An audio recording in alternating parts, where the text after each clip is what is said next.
Joining me now is Parmida Barez, a author, speaker, and activist. Parmida, thank you very much for joining us tonight. Thank you so much for having me on this special day. What do you think has changed in the last year since the last International Women's Day? Have we moved forward, backward? You know, of course, in some respect, we're always moving forward. Our work as women is never done, but we still have quite a ways to go. It's alarming to continue to see a regression in women's rights in, for example, North America, with the subject being, for example, abortion rights. And grimmer and more stark examples being what we're seeing, for example, with women under the umbrella of authoritarian regimes such as Afghanistan and the Islamic Republic of Iran. Women still treated like second-class citizens, if not less, severely brutalized, oppressed, lacking legal rights, and so forth. So we're always moving forward, but there is quite a long way to still go.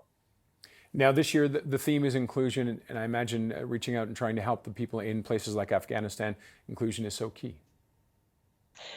So this is actually a very interesting theme to me because, to me, inspiring inclusion really means no woman left behind. To openly embrace women in all of their diversity. That includes race, age, ability, faith, body image, and, like you said, from all different parts of the world. Because in my mind, when one of us is suffering, we're all suffering. So it's really equality within equality. Now, with this day, how far have we come since the inception of International Women's Day? I mean, I still kind of say we're sort of still babies in this arena. It's in the last century, really, where we've pushed quite a ways forward. And there's been immense growth in just this century that we've seen. Although I would love to see more changes in practices and policies.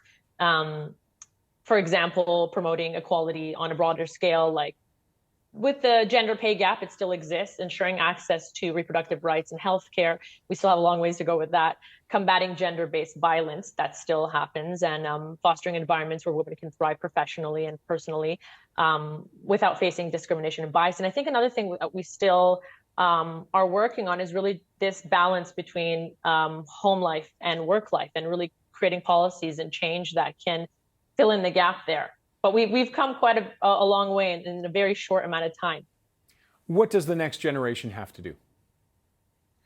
One thing I want to do is I do want to inspire some hope, because I want the younger generation of women to rest in the power that behind every single one of them, there is an army of her ancestors who's fought bravely before her.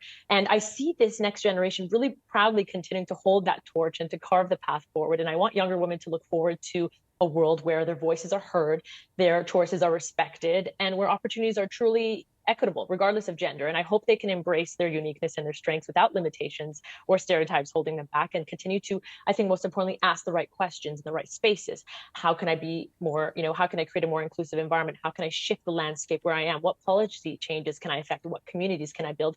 And I want to see more of them putting their names on ballots.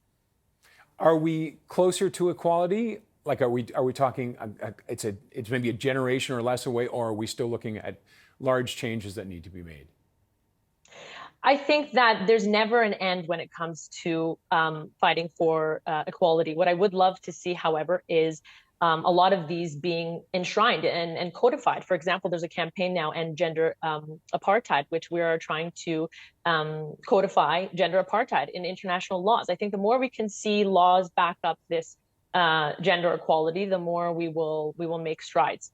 Okay, Parmida, we are out of time, but thank you very much for talking to us Thank you so much for having me today.